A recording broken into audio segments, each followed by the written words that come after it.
Opening scene and American context, 2006. Hey there, let's rewind the clock and step back into the gritty reality of the United States in 2006. A year and place that, in hindsight, no one would have suspected to harbor one of the most unsettling serial killer mysteries in modern American history. That year, while the country buzzed with the anticipation of technological leaps and a new social media age, a sinister darkness crept quietly beneath the surface in the heart of Chicago, Illinois.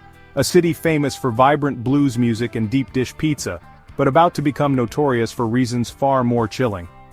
At that time, America was still nursing wounds from major events in the early 2000s. The tremors of 9/11 had reshaped the country's sense of security. There was a fever pitch in political discourse, and neighborhoods everywhere felt the subtle tension between hope for change and fear of uncertainty. Chicago, with its iconic skyline that pierced the Midwestern blue, projected sophistication and opportunity. But if you were to look closely, you'd find communities struggling against crime, gentrification, and economic changes, where local legends blended with urban anxieties. As winter began to bite in late 2006, the evening news in Illinois was filled with the hustle of city life, stories of sports triumphs, and small-town controversies. Yet in the background, whispers started to spread in the west side suburbs. Young women had begun disappearing around popular live music lounges and bus stops, places usually crowded and deemed safe. It wasn't long before the growing list of puzzling disappearances escalated into tangible dread. You could sense it in the way parents gripped their daughters' hands tighter, or how the number of people lining up at late-night bus stops steadily dwindled after dark. In an era when smartphones were just budding and urban legends traveled quickly via word of mouth, the community's fear snowballed into a city-wide obsession. It didn't help that Chicago's infrastructure, with its maze of back alleys, wide boulevards, and industrial zones, gave plenty of cover for someone skilled in remaining unseen. The possibility of a killer stalking the city was fodder for true crime aficionados and a nightmare for families, quickly turning into a real-life detective story that would grip the Midwest. It was at this intersection of vulnerability and defiance that the story of America's so-called most handsome serial killer began, a tale that for 2 years would haunt not just victims' families but an entire generation's sense of what it meant to feel safe, even in the most familiar of surroundings. Chicago, a crime-haunted location. Chicago, a metropolis stitched together by rail lines, river bends, and neighborhood tales, has always played dual roles on the American stage.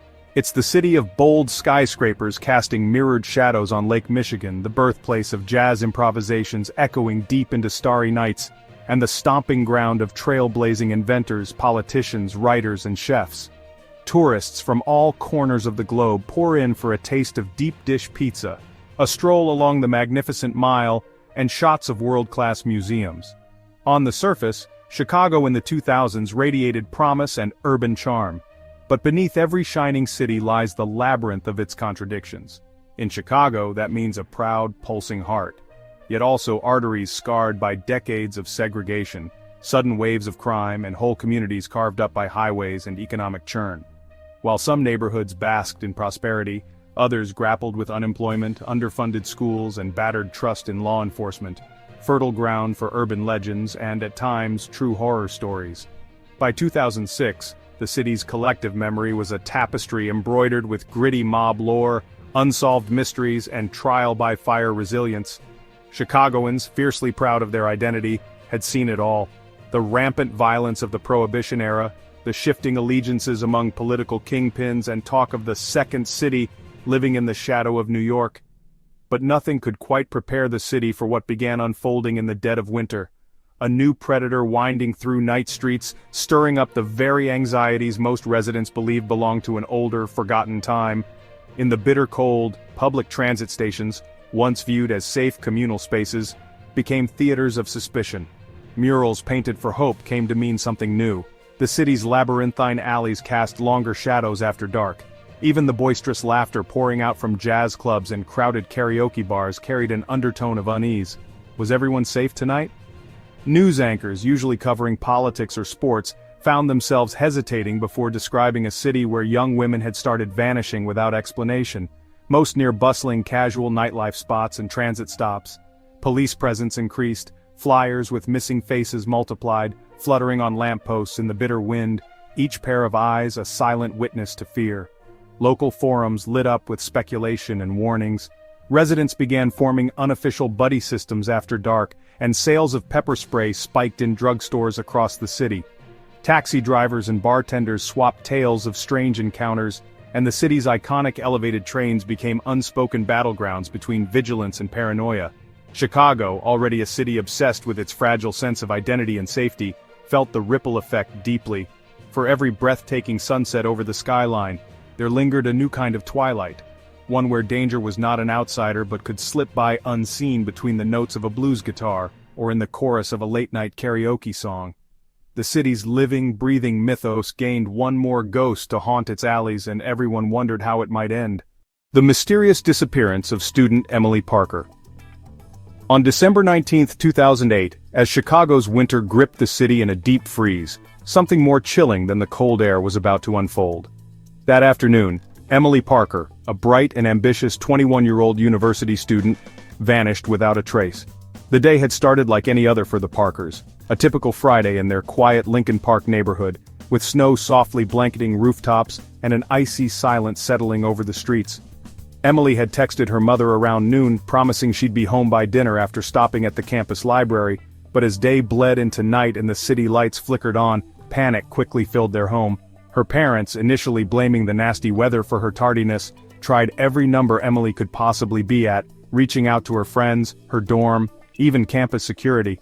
But the phone calls echoed into voicemail, and Emily's tight-knit circle confessed they hadn't seen her since she left class, hours earlier. Her mother's growing dread solidified into terror when Emily didn't answer her favorite dinnertime TV show reminder call, a tradition never broken. Frantic, Mr. and Mrs. Parker bundled up against the biting wind, retracing Emily's usual route from school to their house. In the thickening snow they found nothing, not even a familiar scarf or footprint. By late evening the Parkers called the Chicago PD. They weren't alone in their desperation. Recent months had seen an uptick in women vanishing near popular hangouts and bus stops in the West Side, and Emily's last known whereabouts fit that nightmarish pattern. Within the hour, officers canvassed the snowy blocks, questioning doormen, shopkeepers, and even the driver of the 22 Clark Street bus. Search dogs combed the icy parks, campus officials posted missing person flyers by dawn, Emily's smiling face haunting every coffee shop and commuter platform from Lincoln Park to Wicker Park. Emily had been exceptional, known for her generosity, quick wit, and the quiet determination that brought her from a small Indiana town to one of Chicago's most competitive colleges. Her absence sent shockwaves through her university and family. Candlelight vigils sprang up, students swapping stories in hope of a clue. Everyone wondered, had the city's invisible fear, this rumor of a charismatic predator, finally come for one of their own, right on their doorstep? In the tense days that followed, nail-biting uncertainty took hold of the community. The police pored over security footage, piecing together Emily's final hours. Only faint shadows in the snow remained as evidence, leaving families across Chicago wondering if their loved ones too could simply disappear into that brutal Midwestern night. Police investigation. From the very moment the Chicago Police Department received the missing person report for Emily Parker, a distinct sense of urgency permeated the room. In a city as sprawling and complicated as Chicago, time is as much an enemy as any suspect. The first responding officers wasted no time. Within an hour, the city's emergency network was abuzz. Patrol cars cruising up and down snow-blanketed avenues, detectives conferring in the chilly glow of their squad car laptops, and dispatchers fielding tips and wild guesses from a jittery public growing increasingly aware that something wasn't right. The initial priority was to lock down Emily's last known movements. Detectives pored over security footage from every conceivable angle between her university library and her parents' Lincoln Park home, scrutinizing pixelated video for any glimpse of Emily's familiar winter coat or even a shadow that might have belonged to her. They canvassed coffee shops, convenience stores, and even the small bakery where Emily occasionally stopped for her favorite muffin. Nothing was too trivial, as even the faintest lead could take on monumental import in a missing persons case. At the same time, uniformed officers knocked on doors through the neighborhood, personally questioning anyone who might have crossed Emily's path. Shopkeepers, bus drivers, custodians, each became a potential eyewitness. Flyers with Emily's smiling photo papered utility poles, bus shelters, and subway turnstiles throughout the north side, fluttering hopelessly in the wind but stubbornly refusing to be ignored. Emily's friends and classmates were questioned, their digital messages and social media posts combed for hints. Was there anything out of the ordinary? Any sign of worry or a final hurried text? As the hours stretched into the bleak winter night, the tone among the team turned grimmer. Detectives on the case, many of them seasoned by years of violent crime, shared uneasy glances. The circumstances felt off: the abrupt severance of phone contact, the lack of witnesses, the absence of physical evidence where Emily would have walked. Out of caution, the department brought in technical experts to triangulate her cell signal's last known ping. It led to an unassuming parking lot on the city's west side, a space known more for hurried commuters than the scene of a potential abduction. Forensic teams swept the lot for footprints, loose fibers, or anything out of place. But the snow, deceptively peaceful, had covered any trace the night might have left. Simultaneously, the department's crisis response team reached out to Chicago's major media outlets, organizing a public briefing to harness the power of the city's eyes and ears. Citizens were urged to report anything suspicious, no matter how small. Emily's story rippled out across local news, radio, and online forums. In communities already on edge from prior disappearances, speculation soared, and tips began flooding the police station at all hours. Some leads were red herrings. One woman swore she'd seen Emily boarding a train to Milwaukee, but investigators followed every thread, careful not to overlook the critical moment that could break the case wide open. In the background, a cadre of homicide detectives quietly consulted with profilers from the FBI. Was there a pattern to these disappearances? Was the city facing a predator who'd learned to hide in plain sight? Each detective, fueled by caffeine and city-born determination, refused to give in to despair, knowing that the seconds slipping by in that icy winter could make all the difference between hope and heartbreak. Clues from a mysterious bank transaction. On the frigid evening of December 19th, as Chicago remained gripped by a biting winter wind, the lead investigators hunched over their squad room computers, the air thick with desperation and exhaustion. Days had passed since Emily Parker's disappearance, and with each silent tick of the clock, hope flickered ever more faintly. But then, just past midnight, a subtle chime from the citywide banking network flagged an unusual financial transaction, an ATM withdrawal that would send a jolt through the entire investigative team. Emily Parker's debit card, which had been inactive since the afternoon she vanished, was suddenly used at a drive-up ATM branch located in Oak Park, a quiet, tree-lined suburb west of Chicago's city limits. The transaction, an even $3,000 withdrawal, the daily maximum, stood out like a neon flare. The untouched account balance had always gnawed at detectives. Now, the abrupt movement of funds after a days-long freeze reeked of manipulation. Detective Angela Cortez, the lead financial crimes analyst on the case, immediately initiated a deep dive into the digital footprint of this mysterious withdrawal. Instinctively, the department requested all available security footage from the Oak Park bank branch. Every angle, every pixel, every second of surveillance from the block and the ATM drive-thru was scrutinized frame by frame, played in loop until the investigators could practically recite every detail by heart. What emerged was the image of a man, average build, estimated to be in his early to mid-30s, dressed for anonymity, a knit beanie pulled low on his brow, oversized sunglasses obscuring his eyes despite the darkness, and a padded jacket zipped tightly to his neck. He kept his head down, barely turning toward the security camera, using gloved hands to insert Emily's card. In the seconds that followed, the gloved fingers danced across the keypad, punched in a pin, presumably coerced from Emily herself, investigators grimly realized. He withdrew the cash, snatched the printed receipt, and then glanced hurriedly around as if testing for any hidden audience or tail. The camera never captured a full frontal shot or a clear profile, the law enforcement equivalent of a taunt. The car he drove, an unremarkable black Ford SUV, was clearly visible with a partial license plate. Its headlights flared as he sped off, melting back into the cold suburban night. The next challenge facing Detective Cortez and her team was to reconstruct everything that led up to, and followed, this pivotal transaction. They launched a grid-based sweep of all traffic cameras within a 2-mile radius around the bank. With the Chicago winter's relentless snow coating the roads in white, only certain high-contrast vehicle movements could be isolated with certainty, but the black SUV provided just enough differentiation to catch attention on several overlapping feeds. Specialists at the city's digital forensic lab correlated timestamps following the SUV as it turned out of the bank's lot, made an abrupt right at a stoplight, and merged into a stream of late-night traffic on Austin Boulevard. Hours of painstaking surveillance review brought the team to a crucial realization. The SUV had circled the bank area beforehand for over 7 minutes, possibly checking for police presence or waiting for the street to clear. He was deliberate, not impulsive. Even after the withdrawal, he didn't head directly for a highway exit. Instead, he wound through a series of residential streets, occasionally pausing as if anticipating a tail. Patrol units were dispatched to canvass the neighborhoods along his escape route, interviewing residents and reviewing additional doorbell and street security camera recordings, hoping he had made a mistake. One wrong turn, one moment of revealing his features or a license plate number.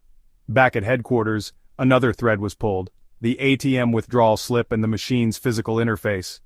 Forensic techs dusted for fingerprints, swabbed for DNA, and attempted to recover any fragment of evidence left behind, to no immediate avail. The standard-issue winter gloves had been effective, and with no indication the suspect had ever touched the ATM directly, the trail nearly ran cold.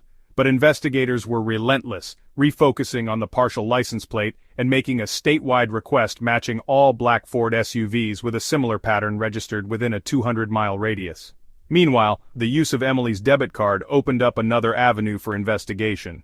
Detectives obtained transaction logs from her bank and began sifting through every past point-of-sale and ATM transaction she had made during the previous month, searching for any pattern or repetition, a familiar person, location, or transaction amount. What emerged was a troubling absence. The Oak Park ATM was not a place Emily ever used, and the $3,000 withdrawal was a substantial uptick from her typical student-level activity. All clues pointed upstream, to the unknown man orchestrating the scheme from the shadows. As news of this banking lead reached Emily's parents and the local media, public interest in the case exploded. Reporters staked out the Oak Park Bank, filling the evening news cycles with pixelated security images and appeals for anyone who remembered seeing the suspect SUV. The story ignited a wave of tips from the public, some credible, others little more than urban legend. Psychologically, the detail of Emily's debit card being used after her disappearance deepened communal dread. Someone was moving freely, brazenly manipulating the very identity of the missing woman. The chase for the black SUV intensified. Investigators reached out to neighboring law enforcement agencies, pooling recent reports of suspicious vehicles and persons, especially near ATMs and late-night convenience stores. Highway patrol units reviewed dashcam footage for sightings linked to the partial plate, and specialized analysts mapped every possible escape route departing from Oak Park within that critical 10-minute post-withdrawal window. Time was both the enemy and the only hope. If the suspect repeated the pattern, another banking transaction could provide the break they needed. In parallel, law enforcement profilers weighed in on the suspect's likely behavior and motives. It was clear this wasn't the work of a desperate opportunist. The calculated disguise, circuitous route, and the risk taken in extracting such a large amount all pointed toward a methodical, organized mind. The profile painted a man comfortable with his surroundings, likely familiar with financial systems, perhaps even with a background that allowed him to blend in easily. This insight shifted the investigative net. Detectives consulted local records on known scam artists, individuals with previous ATM or identity theft charges, and anyone with a similar physical description documented from past incidents. Back at the crime lab, tech teams began the painstaking work of enhancing security camera footage using the latest image stabilization algorithms in hopes of capturing a clearer image of the man's face, or maybe, just maybe, that elusive license plate. In a separate lab, sound technicians combed through ambient audio picked up by the bank's outdoor cameras, attempting to isolate the SUV's engine note, which could possibly be matched against vehicles seized in related crimes. Meanwhile, the Parker family endured a new level of anguish. The realization that someone had accessed Emily's personal finances, potentially under duress, made the situation all the more grueling. Detective Cortez found herself spending more and more time in direct contact with the Parkers, juggling the tightrope act of providing hope, managing expectations, and not revealing details that could, if made public, compromise the integrity of the investigation. The banking transaction rapidly evolved from just a clue to the beating heart of the investigation. It was a tangible footprint, a slice of the suspect's timeline, and possibly the moment where a string of otherwise invisible criminal acts could be anchored to physical evidence. Every detail, from the exact clothing, the time spent at the ATM, to the sequence of his movements afterward, became fuel for hundreds of man-hours directed towards a single goal: identifying, tracking, and eventually apprehending this unknown man who had so callously invaded Emily Parker's life. Public pressure mounted as media coverage grew increasingly intense. The police fielded calls around the clock. Some tips were bizarre, others heartbreakingly earnest, parents calling to warn about similar men in their neighborhoods, or university students recalling strange encounters at late-night bus stops. Each report, filtered against the context of the ATM withdrawal, was catalogued and followed up with a thoroughness driven not only by protocol, but by the quiet, rising hope that perhaps, somewhere in all this noise, was the thread that would finally unravel the case. As winter settled more heavily over Chicago, the ATM clue ensured that the story of Emily Parker's disappearance would not fade quietly into the city's cold nights. The investigation pressed on, driven by terror, hope, and the icy clarity of a criminal act caught by the cold gaze of a machine, one midnight in Oak Park. Identify the suspicious vehicle and track down the clues. The crucial breakthrough in the investigation arrived not with a sudden dramatic revelation, but rather the dogged persistence of detectives tracking leads that most would have overlooked. For days, officers had been painstakingly combing through mountains of traffic camera footage, ATM surveillance, and private residential video feeds from the areas near each woman's last known location. They were searching for patterns, vehicles that appeared too often, faces that returned to the same shadowed corners of Chicago's sprawl like ghosts haunting the city's present. The pattern finally emerged from the snowy haze. A black Ford SUV, often captured at the periphery of disappearances, sometimes idling near bus stops, lurking at intersections just beyond the glare of streetlights, slipping through the urban grid as though its driver knew exactly which blind spots the city's watchful eyes would miss. Unlike most vehicles that would pass through and disappear, this SUV was different. It kept coming back, and always at odd hours, as if it had a purpose beyond ordinary errands or commuting. Detective John Harper, a seasoned officer with a knack for spotting the subtle thread tying an array of unrelated events, first pieced together the vehicle's recurring presence by overlaying footage and timestamps from 5 separate incidents on a massive corkboard in the precinct. His method was low-tech but effective. Lines of red string, post-it notes, and grayscale printouts narrowed the vast city into manageable quadrants of suspicion. It was tedious work, the kind that led to sore eyes and frequent coffee refills. But it paid off when he noticed the same partial license plate captured on traffic cameras after the Oak Park ATM withdrawal had occurred. With a partial plate number and a make model in hand, the department's analysts ran a search across the Illinois Department of Motor Vehicles' vast registry of vehicles. The results came back quickly. A handful of black Ford SUVs with similar identifiers registered within Cook County and the neighboring suburbs. After cross-referencing these registrations with the addresses mapped to past disappearance sites, one stood out. Registered to a Mrs. Evelyn Smith, a 66-year-old widow living in a modest house in suburban Cicero. Additional records revealed that the vehicle's primary driver was her adult son, Thomas Smith, age 40. Thomas Smith was not unknown to local law enforcement, but nothing in his file suggested he might be capable of anything more serious than a few minor traffic violations. He worked as a physical therapist at a reputable wellness clinic and volunteered on weekends at an animal rescue.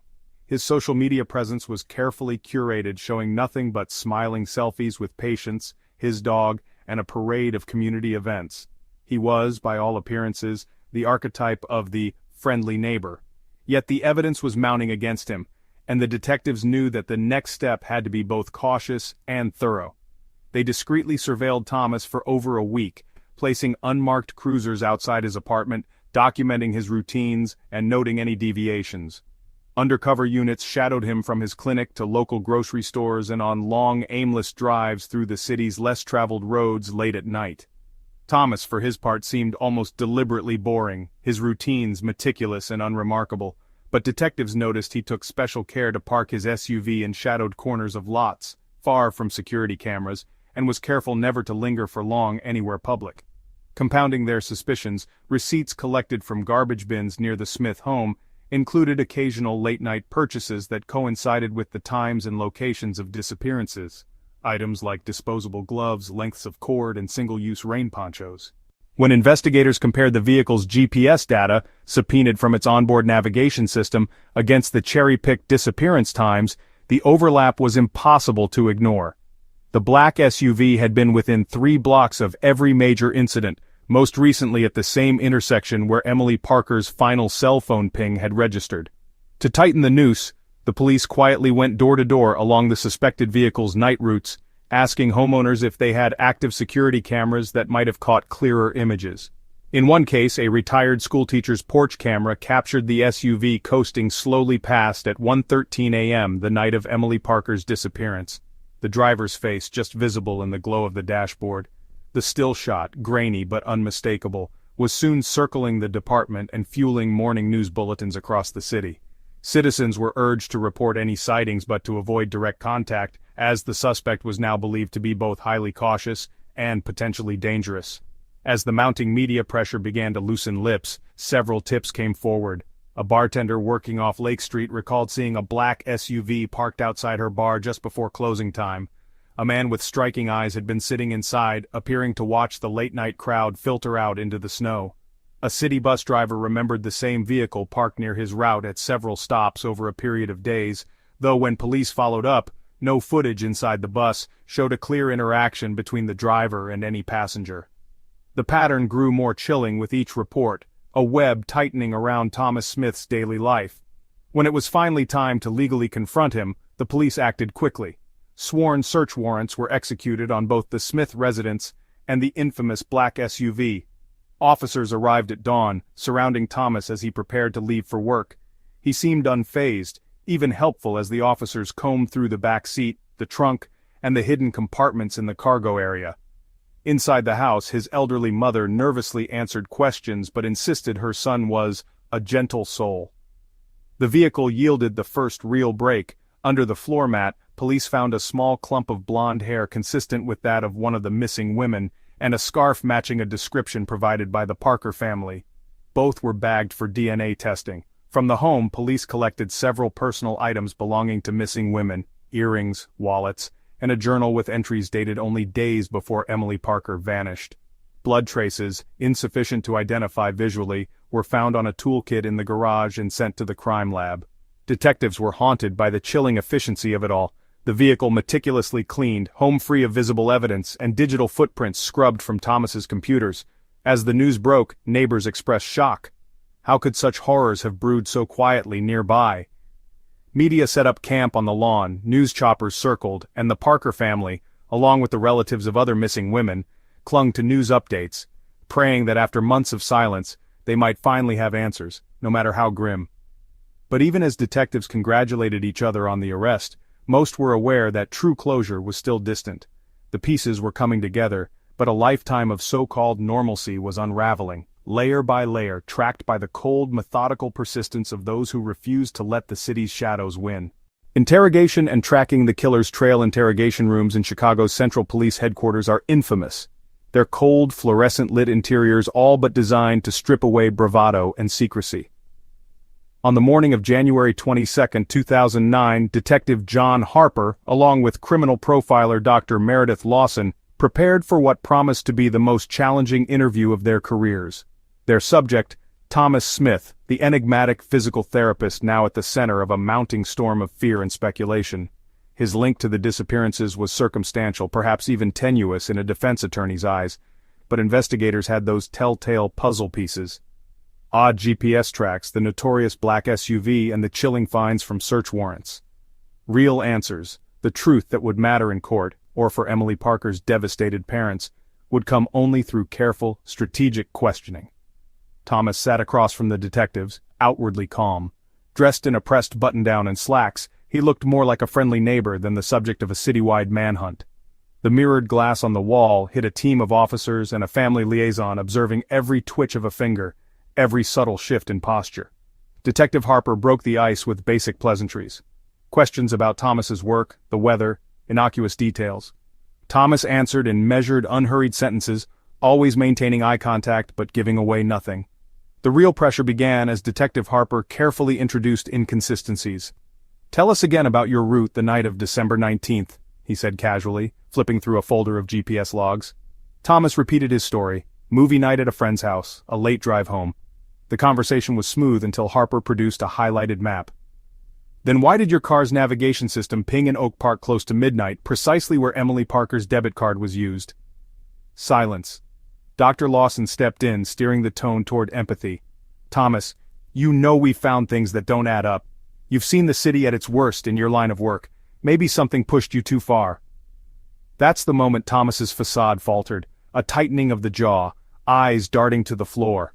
The team pressed on, layering in evidence from receipts, the damning images of his SUV, inconsistencies with statements from his mother and workplace.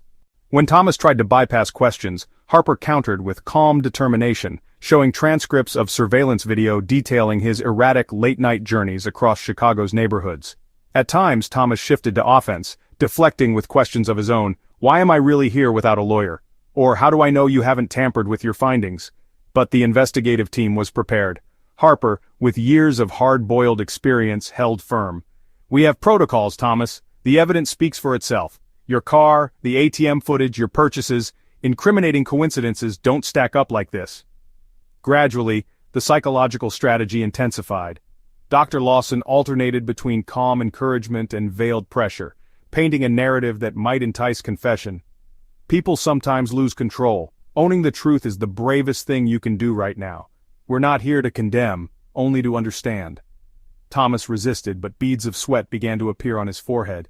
He dabbed at it with a cuff and crossed his arms, but the wall of silence was breaking down inch by inch. Across the hall, case analysts pieced together timelines, cross-checking every statement in real time. A whiteboard filled up with post-its, alibi times, DNA sample IDs, witness contradictions. Digital specialists combed through Thomas's devices, recovering deleted messages and closing in on encrypted files.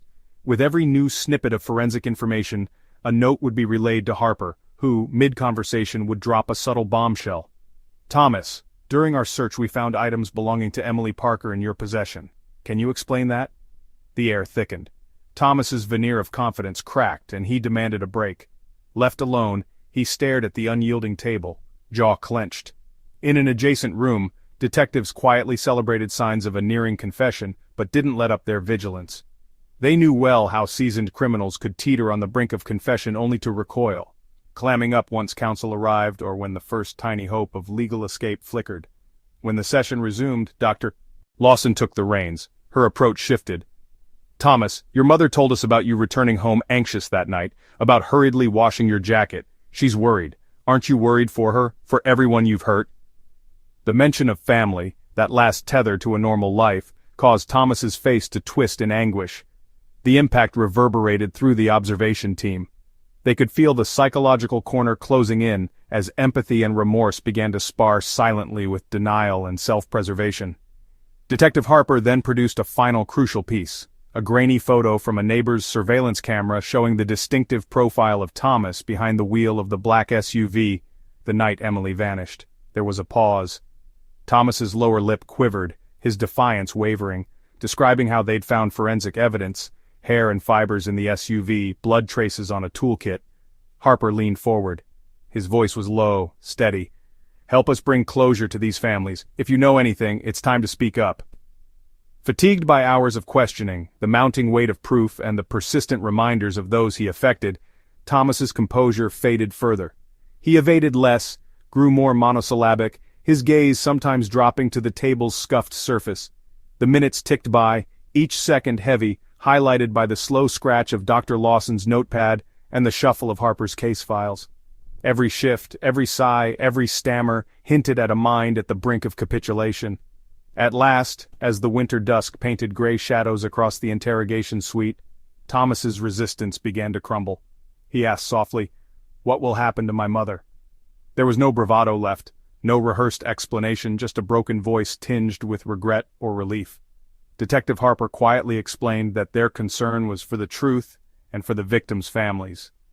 "Whatever comes next, Thomas, you get to decide how much pain continues for everyone involved." Over the next several hours, Thomas began to talk in fits and starts. His confession was guarded at first, a trickle rather than a torrent, but once he started, crucial hints and fragmented truths emerged. He wove moments of self-justification into the narrative, but for every deflection, The detectives responded with facts: ATM times, traffic footage, the timeline of missing women mapped to his SUV. With professional patience, they sorted lie from reality, nudging Thomas gently, reminding him the opportunity to help those left behind wouldn't last forever. In the adjacent observation room, a hush had settled. Officers, analysts, and even the family liaison leaned in when Thomas, his voice barely audible, admitted to picking up Emily in the freezing darkness near a bus stop and driving her away.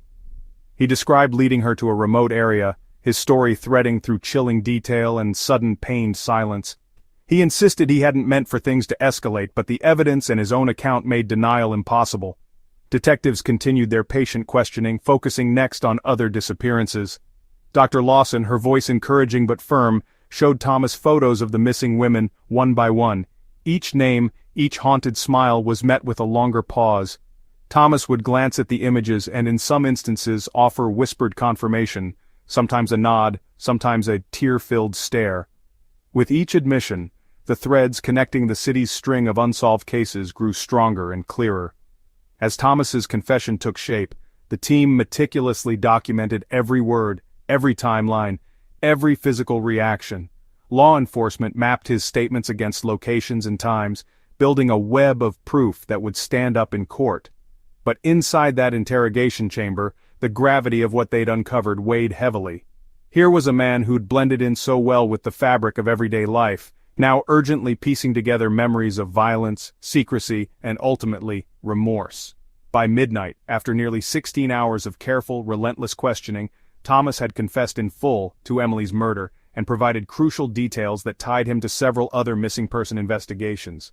As protocol dictated, his confession was recorded, stamped, and filed into the growing case dossier. Outside, snow swirled through the city, blanketing Chicago in unnerving calm, a fitting stage for a night that had, in its own somber way, given voice to the secrets and heartbreak that had haunted an entire community. Raid and detection of critical evidence. The morning of the raid arrived cold and unyielding, shrouding Chicago's suburban streets in a silent tension. For days, a special task force of detectives, forensics experts, and tactical officers had prepared for this moment, gathering intelligence, mapping every exit route from Thomas Smith's nondescript home, and weighing the risks of confronting a potentially dangerous suspect in familiar territory. The go-ahead came at 5:12 a.m., as frosted breath rose in the dark and unmarked patrol cars lined the curb, engines idling. With a quiet signal, officers moved in. SWAT units, shielded and quick, advanced on the front and back entrances simultaneously. A battering ram shattered the frozen stillness of the front door, tactical lights swept through the foyer and living room, voices echoing commands. Thomas, blindsided and disoriented, surrendered with little resistance. A flare of anger, then a resigned calm as cuffs snapped around his wrists. As he was led outside, neighbors gathered at windows, faces pressed against glass, already dialing cell phones to relay the morning's spectacle. The real work was only just beginning. Forensics teams, clad in white coveralls, methodically entered the house and detached garage. Their mandate: locate, catalog, and protect every potential trace of evidence that might tie Thomas to the string of unsolved disappearances. The Smith residence, like its owner, initially appeared unremarkable. Flowered curtains, faded family photos, the cloying scent of air freshener unsuccessfully masking something far darker. But trained eyes quickly picked up a subtle undercurrent of unease. Locks changed twice on interior doors, heavy drapes drawn across windows, and a basement lined floor to ceiling with shelves, each stacked with carefully labeled boxes. Investigators moved with surgical focus. The first clues were innocuous. Receipts tucked inside an old wallet, keys to unfamiliar locks, and several women's scarves, each carefully folded and arranged in a cedar chest. One corner of the living room concealed a small trunk, and to the team's horror, it contained half-burned diaries, half-melted credit cards, and a collection of driver's licenses, all belonging to women reported missing over the past 2 years. The experience was harrowing. Officers documented every item and sealed each find in evidence pouches, their faces registering a mix of disgust and grim satisfaction. Upstairs, a female detective discovered a hollowed-out section behind the headboard of Thomas's bed. There, secreted away, were bundles of cash, a stack of women's jewelry, and mobile phones, all presumed to have once belonged to victims. The devices were powered off, their SIM cards deliberately removed, but technical experts rushed to tag and secure them for later forensic analysis. Several walls revealed hidden safes behind canvas paintings, unlocked with digits scrawled in the margins of Thomas's personal notebooks. Inside, police uncovered more cash, bundles of women's stockings, and photographs, posed, unposed, always sinister in implication. Meanwhile, outside in the detached garage, forensics experts focused on the two partially burned-out vehicles found days before. While the majority of surfaces had been scorched in an apparent attempt at destruction, meticulous combing recovered melted fragments of plastic and the warped remains of a laptop.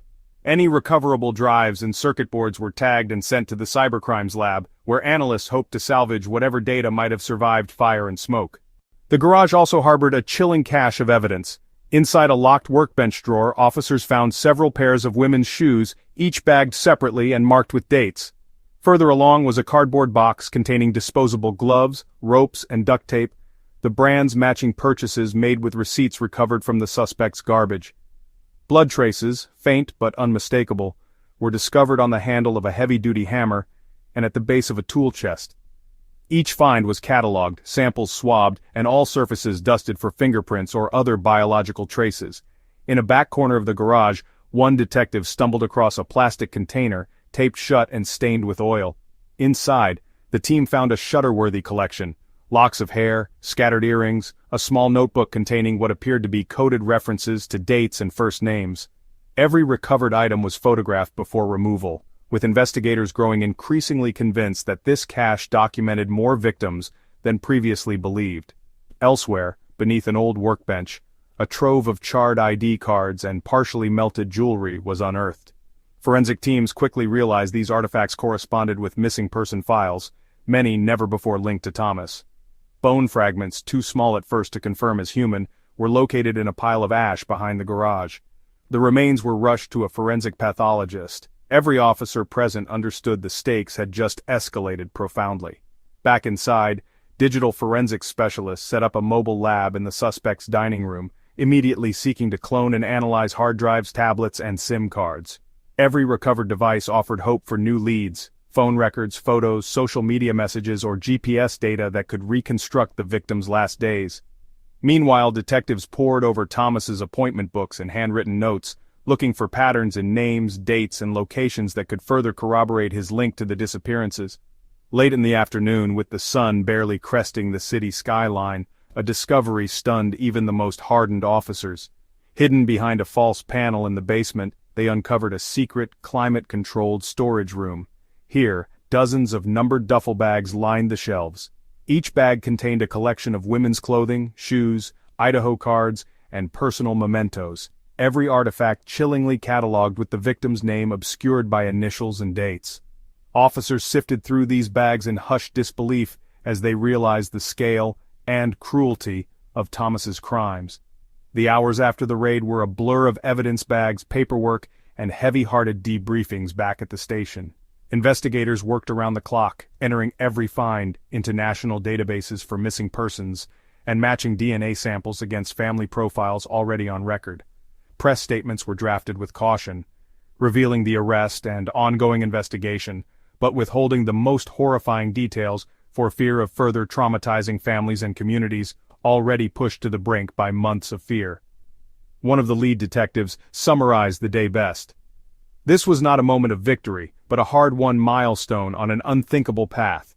We found proof of terrible suffering, but also found the means to finally bring answers to those left wondering, if not why, then at least what happened and to whom." A confession and a shocking truth revealed. The air in the interview suite was heavier than ever. After 2 excruciating days of relentless questioning, each hour eroding both Thomas's stoic facade and the resolve of the investigators, the dam finally cracked. Thomas didn't break with a dramatic outburst. Instead, his surrender seeped out in whispered phrases, raw admissions caught on grainy tape, his voice hoarse from hours of resisting and rationalizing. The tension in the room shifted. Everyone sensed a tidal change about to surface. Detective Harper led with patient persistence, gently recapping the mountain of evidence: the forensics from Thomas's SUV, the personal effects of missing women found in his home, the unexplainable GPS data, the grainy ATM shots. Dr. Lawson, exploiting every shift in emotion, pressed not with accusations, but with careful sympathy. nudging Thomas toward honesty by sketching a portrait of remorse and regret. When his resolve finally shifted, it was less a controlled confession than a slow unraveling, a tapestry of dark memories and fragmented admissions. Thomas's first acknowledgement came as he was shown a series of photos, not just Emily Parker but other women, each one missing, each story documented in heartbreaking detail over the past 2 years. With shaking hands he picked up Emily's picture, tears pooling but not yet falling. His words were almost inaudible at first. "I saw her that night, I didn't mean for... It wasn't supposed to be like that." The confession was fractured, as if saying it aloud made it both real and inescapable. Encouraged by the new openness, the team gently prodded for timelines, details, motives. Thomas confessed to seeing Emily on that frigid December night, waiting alone at a bus stop. He described how he offered her a ride under the pretense of chivalry, explaining away his presence as concern for her safety. But the route detoured to an isolated industrial lot, where, according to his narrative, a botched robbery for quick cash escalated into violence as panic and rage collided. He said he'd coerced Emily to give up her ATM pin, using threats, then used a pair of pantyhose, a detail never made public, as a weapon. The shudder that went through the observation team was silent but palpable. These were specifics no one but the killer could know. What followed was a stream of confessions, many delivered with a numb detachment, sometimes punctuated by shaky attempts at justification. Thomas outlined his methodical approach. He sought out young women, usually striking and confident, often heading home alone at night. He detailed his efforts to appear trustworthy, his calm demeanor, the reliable black SUV, sometimes even bringing his friendly husky to gain trust. The pattern, once only a theorized nightmare, now revealed itself as horrifyingly intentional, befriending, isolating, and then exploiting moments of vulnerability. In separate video-recorded sessions, Thomas relayed the fates of at least 4 other missing women. Each story unfolded in chilling clarity: surveillance, careful timing, calculated deception. Some were lured into his vehicle with offers of warmth or kindness on bitterly cold nights. Others, he admitted, he watched for days before striking, ensuring there'd be no witnesses and no obvious link between him and his victims. The accounts were sparse in emotional expression. He often defaulted to clinical, detached language as if observing his actions from far away. Detectives pressed. Why? Was it about money, control, hate, or something unspoken? Thomas faltered, rarely providing a clear answer. At times he claimed financial desperation, referencing failed relationships and mounting debts.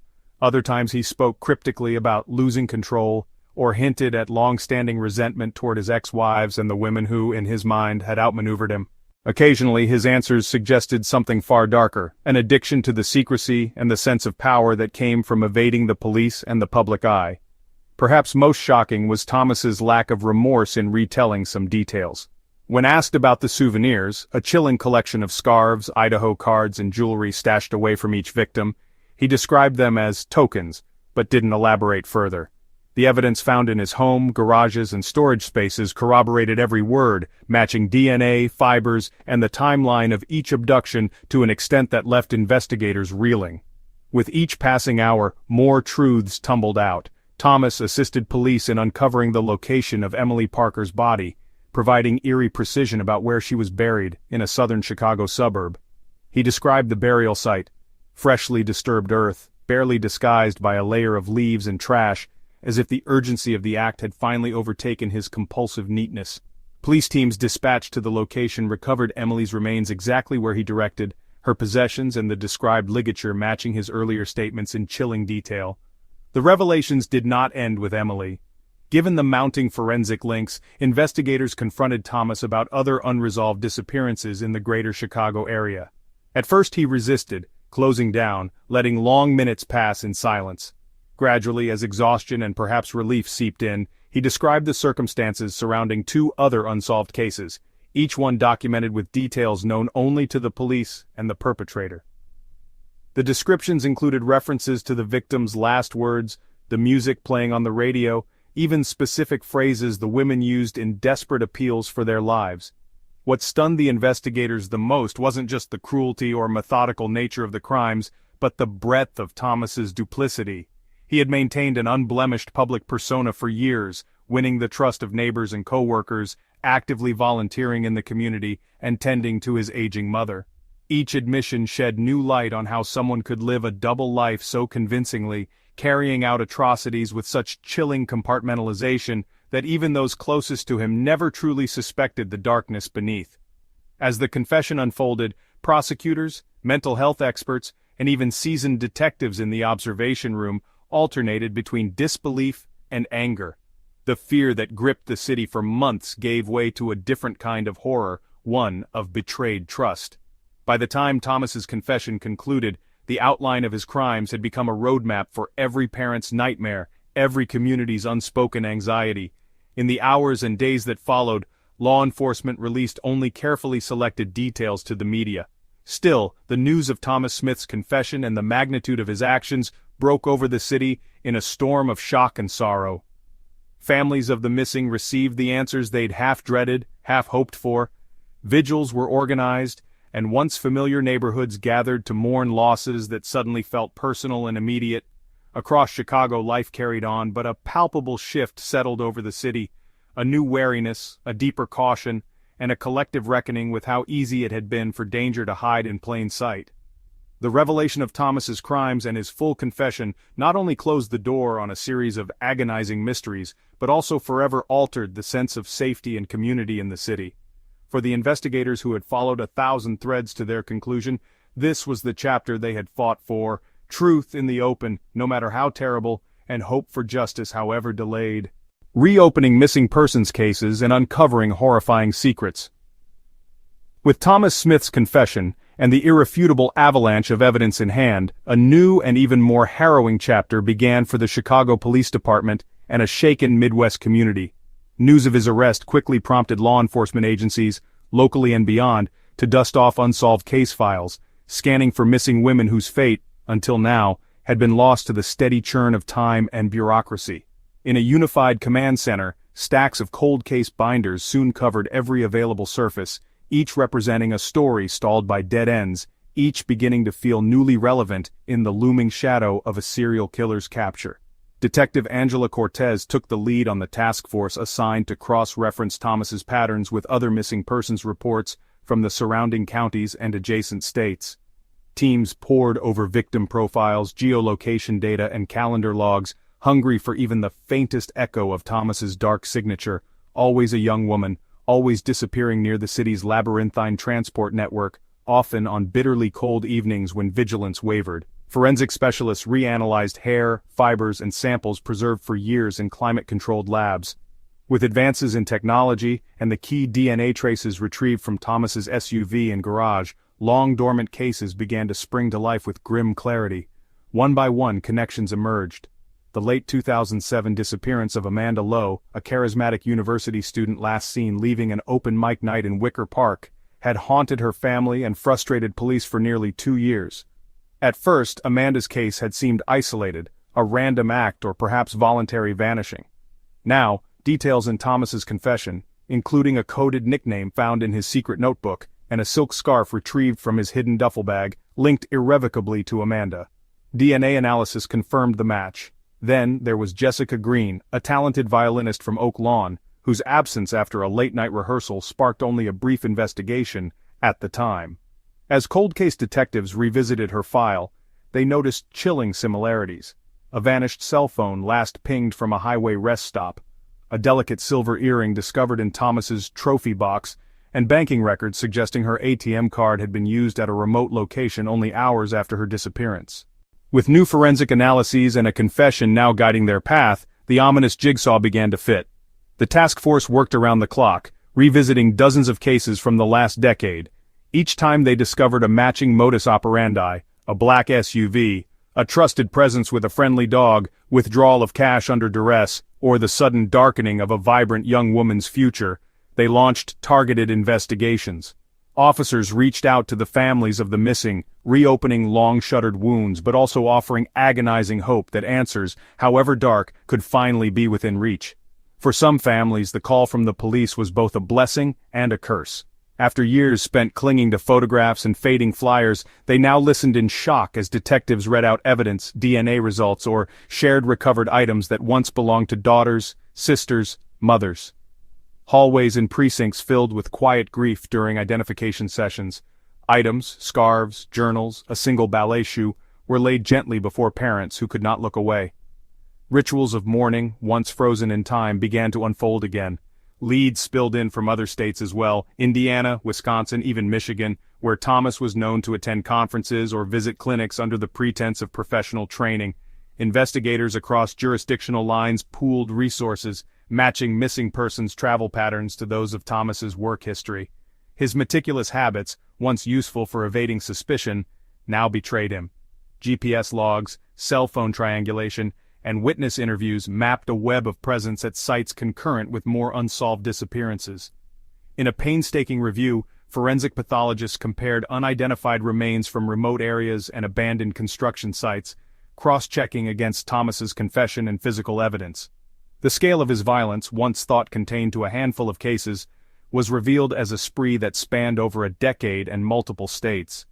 News media seized on every horror uncovered, and as city after city exhumed both literal and metaphorical skeletons, the entire Midwest trembled at the possibility of further victims yet unaccounted for.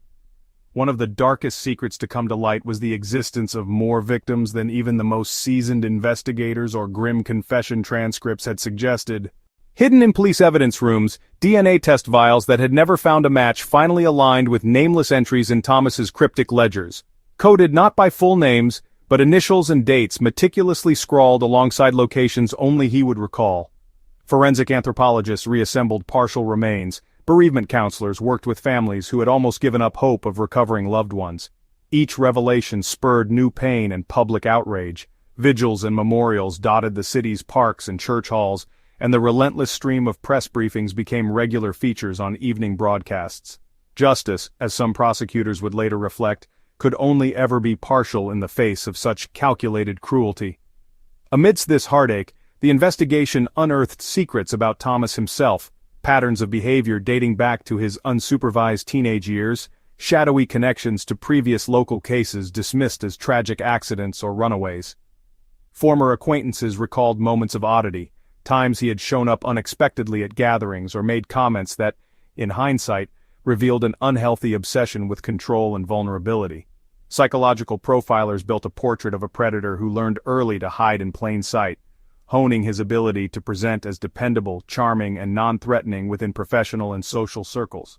Law enforcement agencies conducted intense after-action reviews, determined never to let such cases languish unchecked again. The merging of historic data, DNA technology, and interstate collaboration became a model for future investigations. Protocols changed, missing person cases were scrutinized with a new sense of urgency, and machine learning software was installed to flag potential patterns long before they reached such harrowing extremes. For families, the reopening of long cold cases meant a final reckoning with truths too painful to imagine but too important to leave unspoken. Some found a strange relief in closure, no matter how horrific, opting for private memorials, scattering ashes, or creating scholarships in memory of lost loved ones. Others struggled with anger and guilt, questioning how a community could be so thoroughly deceived, warning others that monsters could masquerade so easily as friends, neighbors, and trusted professionals. The city itself changed as the scope of Thomas's crimes became clear. Community groups mobilized to offer safety escorts, self-defense classes for women, and town hall forums on the psychology of predatory violence. University campuses launched educational campaigns, and transit authorities revamped surveillance coverage in response to public demand. The tragedy unleashed by these discoveries left striations of loss and grief, but also inspired an era of unprecedented vigilance and solidarity. By the time the investigation drew to a close, Thomas Smith's name was inextricably linked to some of the most chilling unsolved cases in Midwest memory. The files, once marked pending or inactive, stood completed, permanent reminders of the quiet cruelty that nearly slipped by unnoticed. In every courtroom where his crimes were recounted, survivors and extended families faced down the man whose secrets had cost so much. Many could not bring themselves to forgive, but nearly all expressed gratitude for the tireless work of those who would not let the missing remain forgotten. Outside the legal proceedings, journalists, true crime writers, and documentarians began cataloging every harrowing development. The graphic details and lingering mysteries surrounding Thomas Smith's spree drove a wave of national interest, compelling policy reviews and public conversations about the nature of evil, the fragility of trust, and the lifelong ripple of unresolved grief. Even as the official investigation closed, the impact of the case radiated outwards. New leads uncovered through the reopened files contributed to the resolution of unrelated cold cases, as families elsewhere found closure thanks to the renewed attention and improved forensic techniques. Some detectives, haunted by the case's emotional toll, shifted their careers to focus on victim advocacy or policy reform, vowing never again to let such horrors fester in bureaucratic darkness. Ultimately, revisiting the missing cases in the wake of Thomas Smith's capture did more than expose the chilling enormity of his crimes. It prompted a hard but necessary reckoning with how systems can fail and how darkness can thrive if left unchecked. Chicago and countless surrounding communities emerged from this shadow with scars, but also with a renewed commitment to vigilance, compassion, and the assurance that even the oldest secrets could, eventually, be dragged into the light. Motives and profiles of serial killers. When the curtain was finally drawn back on Thomas Smith's double life, what emerged was a portrait both chilling in its normalcy and horrifying in its nuances. A man who'd lived as a friendly neighbor and a caregiver on the outside, but underneath was a storm of unresolved rage, bitterness, and a predatory cunning that had evolved over years. Investigators, psychologists, and even members of the public groped to answer the same burning question: why? What drove him, not just to kill, but to orchestrate a campaign of terror that snaked quietly through the fabric of the city for years? Digging into Thomas's motives, detectives took apart every piece of his background, searching for the familiar marks of serial offender pathology: a traumatic childhood, early violence, substance abuse, or moments when he'd obviously diverged from the path of so-called normal life. To their frustration, Thomas's early years were largely unremarkable.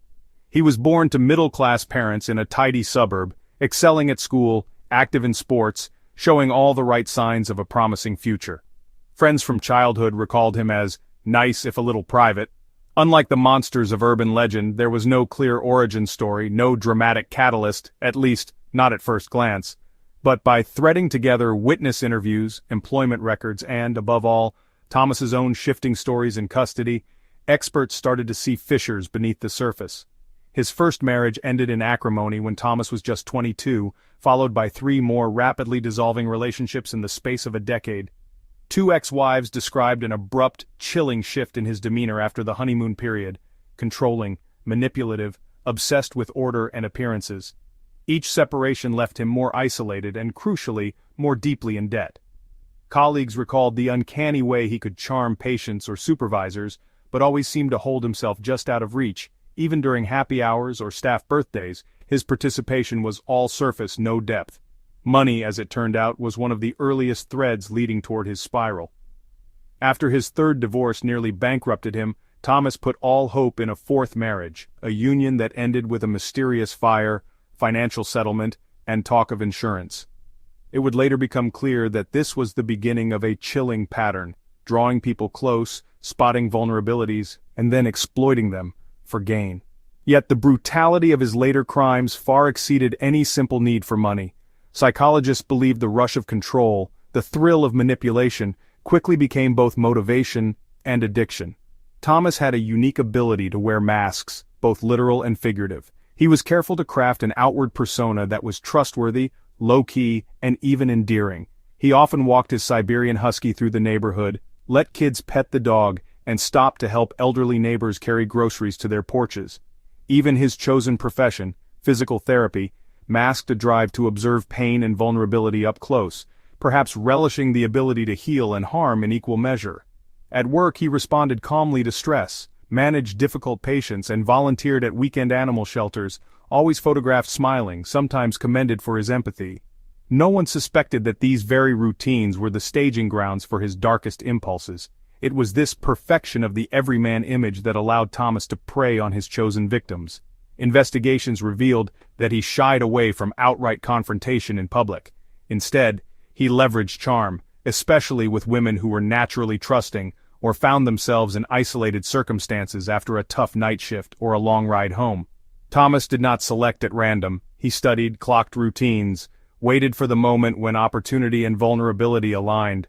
The chilling truth: he believed he could not be caught because he had mastered the calculus of appearing invisible. The drive for power and control soon overtook any surface motives. Through extensive interviews with psychological profilers, Thomas admitted his fascination with the idea of owning the lives and fates of others, of holding the secret knowledge that let him blend in, fool the world, and upend the lives of strangers on a whim. Some tokens he kept, scarves, jewelry, wallets, were not trophies in the traditional sense, but talismans that fed the fantasy of omnipotence. The meticulous cataloging, the coded notes in hidden boxes, the patience with which he stalked and waited, became compulsions he could no longer resist. Another remarkable feature in Thomas's profile was his utter emotional flatness, coupled with an almost superhuman degree of self-control. During questioning, even with evidence mounting and memories of violence recounted in detail, he rarely displayed sorrow or anxiety. What surfaced instead was a sense of irritation, at getting caught, at being cornered, at losing the upper hand. Both relatives and former colleagues described a two-level personality: the polite, competent, even helpful neighbor, and a cold, internal observer capable of detachment others found uncanny when glimpsed. This duality is what made him both so compelling to his social circle, and so terrifying to those who uncovered the truth. Professors and expert profilers brought in during the investigation speculated about antisocial personality traits, likely bordering on psychopathy. Thomas's IQ tested well above average, and he performed careful mental acrobatics when challenged, twisting facts, gaslighting, and reinterpreting events to avoid exposure. Still, unlike many so-called criminal geniuses, he was also prone to bouts of depression, lethargy, and long periods of isolation in the aftermath of each abduction. One journal, recovered from his home, described empty days full of noise, punctuated by tiny moments of feeling alive. But perhaps the most haunting detail of Thomas's personal portrait was his ability to grieve credibly alongside the families of his victims, showing up at community vigils, leaving flowers at memorials, even volunteering to canvass for the missing posters that often featured the very women he'd targeted. At points, it seemed as though this duplicity simmered somewhere even he was aware of: a game, a test of how far he could push the limits of the city's trust without shattering his mask. After the case had unraveled, some neighbors recalled moments that, in retrospect, were chilling. Thomas standing quietly at the periphery of a candlelit gathering, his eyes lingering on the faces of the mourners just a few beats too long before vanishing back into anonymity. When confronted by police with these layers of his identity, Thomas gave little away. He never offered a full explanation for his transformation from average citizen to predator. Sometimes he alluded to a switch that flipped inside him, a mounting sense of grievance at the world, women in particular, and the city he'd felt ignored by in his most desperate hours. But pressed for a real root, he retreated to circular answers, riddled with both self-pity and contempt for those who tried to understand him. For behavioral experts, it was this mutability, this slippery nature, that defined him far more than any one traumatic event in his history. The final tapestry of Thomas's story was not of a madman easily explained away, but of someone who weaponized the mundane, a product of thwarted ambition, corrosive bitterness, and a lifelong addiction to mastery and secrecy. The irony, noted by psychologists, was that for all his calculations and disguises, Thomas could not defeat the simple, dogged persistence of those who cared: the families who posted flyers, the detectives who refused to let cold leads go, the journalists who dug for inconsistencies, and the forensic teams who peeled back layer after layer until nothing was left unrevealed. A heartbreaking conclusion and a warning. The aftermath of Thomas Smith's capture and confession rippled through Chicago and across the United States in ways that were both immediate and enduring. The city had faced grisly crimes before, but the sheer scale and cold calculation of Smith's actions stirred a level of collective anguish and soul-searching not seen in decades. The court case became the most watched in Illinois in years, drawing families, survivors, the press, and ordinary citizens together in the pursuit of justice, closure, and understanding. The trial was fast-tracked, propelled by the mountain of physical and forensic evidence painstakingly collected from Smith's home and vehicles, his full confession, and the numerous testimonies of families whose loved ones would never return. In the courtroom, the atmosphere was almost suffocating, row upon row filled with grieving relatives, law enforcement officers who had devoted months of their lives to the hunt, journalists from across the nation, and ordinary Chicagoans changed forever by the revelations. Thomas Smith sat at the defense table, mostly expressionless, watched closely by teams of prosecutors and a weary but relentless judge whose own composure faltered more than once as the harrowing details were recounted. Each day in court surfaced new evidence: DNA matches on recovered items, painstaking time maps that charted Smith's every move on the night of each disappearance, and witness statements that highlighted how meticulously he had chosen, surveilled, and ultimately targeted his victims.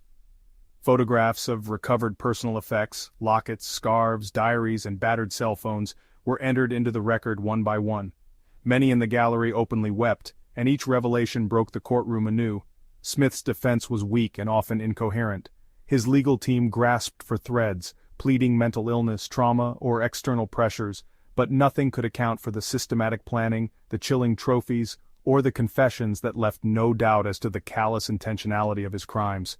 Psychiatric evaluations confirmed only a hollow core and a profound inability or unwillingness to feel empathy or remorse. As the proceedings ground on, Chicago changed. Community forums grew crowded with concerned parents, activists, and counselors. Women formed new self-defense groups. Block watches became commonplace. Intricate networks of text alerts spread among university students, and rideshare companies instituted new late-night policies. A sense of lost innocence darkened the fabric of city life. City leaders commissioned safety audits for all public transit lines, parks, and nighttime streets. The mayor declared a day of mourning, and churches held somber vigils alongside candle-lit rallies in open squares, mourning not just the victims whose faces filled the evening news, but also the fragile trust that had once made neighborhoods feel like sanctuaries. For the families of victims, the verdict brought neither true closure nor peace. Many mothers and fathers stood to read impact statements, their words trembling with grief and quiet fury, the ache of empty bedrooms, unfinished lives, birthdays missed, and futures stolen. Smith was found guilty on every count: first-degree murder, aggravated kidnapping, tampering with evidence, and dozens of lesser charges. The judge delivered the maximum sentence, life imprisonment, without the possibility of parole. There was little solace. For many, the shadow of his crimes would never fully lift. In the weeks and months after sentencing, Chicago's conversation about safety, trust, and vigilance shifted. Universities and high schools revised counseling protocols for students showing signs of distress or suffering loss. Public campaigns urged residents to see something, say something. The case became a national parable. True crime shows and documentaries dissected each phase, and survivors were interviewed about how they rebuilt their lives in the aftermath. Lawmakers at the state and federal level introduced new legislation requiring more security at late-night transit stops, mandating background checks for certain professions, and funding advanced forensic labs. Yet beneath these policy changes and headlines lay a subtler legacy, an enduring lesson about human vulnerability and the ways evil can wear the mask of the ordinary. Interviews with investigators and community leaders echoed the same refrain.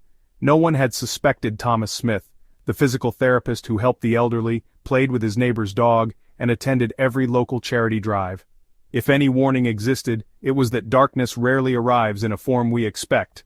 One detective, now quietly retired, said, "We have to look out for one another, not just with fear, but with real attention to those whose lives brush up against our own." In the end, the most lasting impact of the case was a collective vigilance. The city of Chicago did not close in upon itself, but instead turned heartbreak into a sharper, shared awareness. For some, the new world felt colder, more suspicious, more aware of invisible lines between safety and risk. But it was also a world where neighbors spoke to one another again, where parents accompanied children to bus stops, where the idea of being invisible, in pain or in danger, lost much of its power. Justice was served, but it came at a terrible price. Thomas Smith would spend the rest of his life behind bars. The lives he ruined, however, would echo through the city for years. His case was taught in police academies and psychology departments, a warning about the dangers that lurk not only in dark alleys, but in the everyday faces we trust. If there was a final message, it was that of cautious hope, that by remembering, by refusing to turn away from the anguish, and by working to understand the ways evil can blend in, society could protect itself just a little better.